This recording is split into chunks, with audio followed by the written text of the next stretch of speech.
ভাই ভারত একটা স্বাধীন রাষ্ট্র, বাংলাদেশ একটা স্বাধীন রাষ্ট্র। বাংলাদেশের এখানে কোনো খায়া দেয়া কাজ নাই যে ভারতকে অস্থিতিশীল করতে যাবে। আর আমি মনে করি ভারতেরও খায়া দেয়া বোনের মোষ তাড়ানোর কোনো দরকার নাই। নিজেদের দেশ নিয়ে ভাবেন।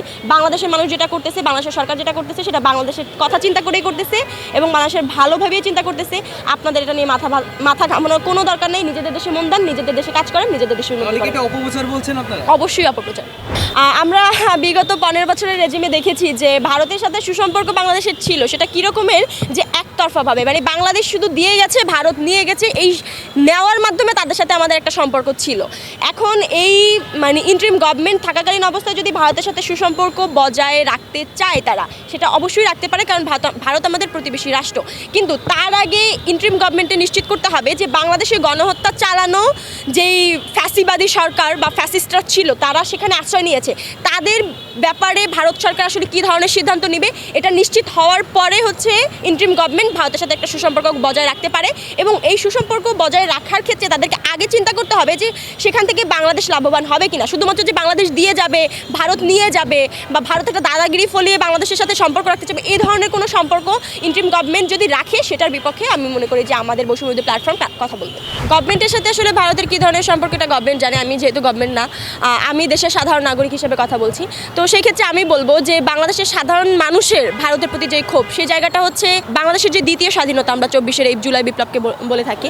তো এই জুলাই বিপ্লবের যে একটা ঘটনা, সেখানে আমরা দেখেছি পুরো আন্দোলন জুড়ে গণ-অভ্যুত্থানে গণহত্যা চালিয়েছে যারা, মানে 2000-এর অধিক আমাদের ভাই বোনদের হত্যা করেছে, এবং হত্যা করে তারা গিয়ে আশ্রয় নিয়েছে ভারতে, এবং ভারত এই ধরনের হত্যাকারীদের আসলে মদত দিচ্ছে এবং তাদেরকে আশ্রয় দিচ্ছে।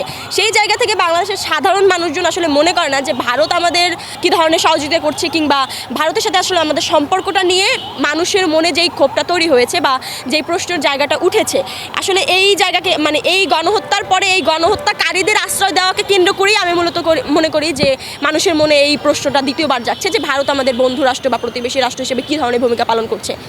আসলে আমরা দেখেছি যে 24-এর এই বিপ্লবের পরে বা মানে খুব সম্প্রতি একটা পাকিস্তান থেকে একটা কন্টেনার বা একটা জাহাজে করে কিছু পণ্য এসেছে। তো এটা নিয়ে আসলে ভারতীয় কিছু মিডিয়া বা মাধ্যমগুলো খুব ঢালাওভাবে প্রচার করছে যে এখানে হয়তো বা অস্ত্র বা অন্যান্য গোলাবারুদ এই সামগ্রীগুলো আসছে, এবং এই ধরনের ধারণা থেকে তারা বিভিন্নভাবে প্রচার করছে, এবং এটাকে আমি মনে করি যে নেগেটিভলি প্রচার করছে যে বাংলাদেশে অস্ত্র ঢুকছে বা এরকম অস্থিতিশীল করার জন্য। তারা আশঙ্কা করছে ভারতকে অস্থিতিশীল করার জন্য। ভাই ভারত একটা স্বাধীন রাষ্ট্র, বাংলাদেশ একটা স্বাধীন রাষ্ট্র। বাংলাদেশের এখানে কোনো খায়া দেয়া কাজ নাই যে ভারতকে অস্থিতিশীল করতে যাবে। আর আমি মনে করি ভারতেরও খায়া দেয়া বোনের মোষ তাড়ানোর কোনো দরকার নাই। নিজেদের দেশ নিয়ে ভাবেন। বাংলাদেশের মানুষ যেটা করতেছে, বাংলাদেশের সরকার যেটা করতেছে, সেটা বাংলাদেশের কথা চিন্তা করেই করতেছে এবং বাংলাদেশের ভালোভাবেই চিন্তা করতেছে। আপনাদের এটা নিয়ে মাথা ঘামানোর কোনো দরকার নেই। নিজেদের দেশে মন দেন, নিজেদের দেশে কাজ করেন, নিজেদের দেশে উন্নতি করেন। এটা অপপ্রচার বলছেন আপনারা? অবশ্যই অপপ্রচার। পাকিস্তানের ব্যাপারটা আপনারা আমরা জানি যে আমরা 71 সালে পাকিস্তানের সাথে একটা রক্তক্ষয়ী যুদ্ধের মাধ্যমে দেশটা স্বাধীন করতে হয়েছে, আমাদের স্বাধীন হয়েছে, এবং দেখা গেছে যে ওই সময়ের যেই যুদ্ধের যেই প্রেক্ষাপটগুলো ছিল বা যেই প্রেক্ষাপটকে কেন্দ্র করে আসলে যুদ্ধটা সংগঠিত হয়েছে এবং পরবর্তীতে স্বাধীনতা দুই দেশ বিভক্ত হয়েছে।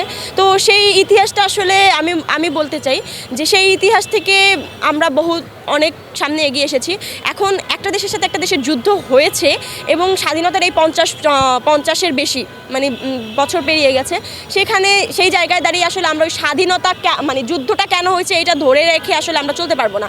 আমাদের ব্যবসায়িক সম্পর্ক, গভর্নমেন্টের সাথে গভর্নমেন্টের সম্পর্ক বা অন্য অন্য পারিপার্শ্বিক প্রতিবেশী রাষ্ট্র হিসেবে যে সম্পর্কগুলো, এগুলো আমাদের রক্ষা করে চলতে হবে। এবং তাদের সাথে আমি মনে করি যে যদি এমন হয় এখনকার চুক্তিগুলো যে এখান থেকে পাকিস্তান বা বাংলাদেশ দুই দেশেরই লাভবান হওয়ার সুবিধা আছে এবং তারা ব্যবসায়িক বা অন্যান্য সম্পর্কগুলো বিল্ড আপ করে দুই দেশের উন্নতি করা সম্ভব, সেক্ষেত্রে আমি এটাকে কোনো দোষের কিছু দেখি না। সেক্ষেত্রে পাকিস্তানের সাথে আমাদের সম্পর্কটা সুন্দর হওয়া উচিত বলেই আমি মনে করি।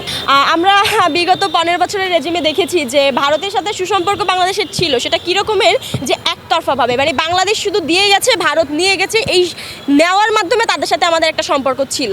এখন এই মানে ইন্টারিম গভর্নমেন্ট থাকাকালীন অবস্থায় যদি ভারতের সাথে সুসম্পর্ক বজায় রাখতে চায় তারা, সেটা অবশ্যই রাখতে পারে, কারণ ভারত আমাদের প্রতিবেশী রাষ্ট্র।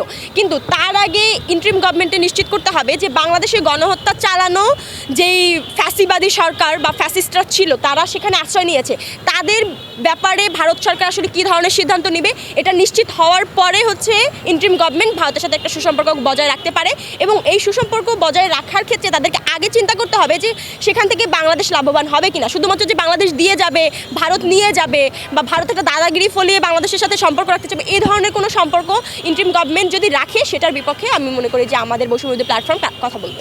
আমি আসলে একটা কথা বলতে চাই যে বহির্বিশ্বের পরিপ্রেক্ষিতে কোনো দেশের সাথে বৈরিতা করে আসলে আপনি আপনার দেশকে এগিয়ে নিয়ে যেতে পারবেন না। তো সেই জায়গা থেকে আমি বলতে চাই যে আমাদের যুদ্ধের ইতিহাস যুদ্ধের মাধ্যমেই শেষ হয়েছে এবং সেক্ষেত্রে যুদ্ধের পরবর্তী সময় আমরা দেখেছি পাকিস্তানের সাথে বহুকাল আমাদের একটা যেই অর্থনৈতিক বা অন্য দিক থেকে সম্পর্কটা ওরকমভাবে ছিল না, কিন্তু এত বছর পরে এসেও যদি আমরা সেই বৈরিতাকে ধরে রাখি তাহলে আসলে আমাদের নিজেদের আগানোটাই আসলে খুব দুষ্কর হয়ে যাবে। আমরা মনে করি যে সকল দেশের সাথে সমানভাবে এগিয়ে চলার জন্য সুসম্পর্ক বজায় রাখা উচিত। আমার নাম হচ্ছে সিনথিয়া জাহিন আয়েশা, আমি কেন্দ্রীয় সমন্বয়ক বৈষম্য বিরোধী ছাত্র আন্দোলন এবং আমার ক্যাম্পাস হচ্ছে বেগম বজরুন্নেসা সরকারি মহিলা কলেজ।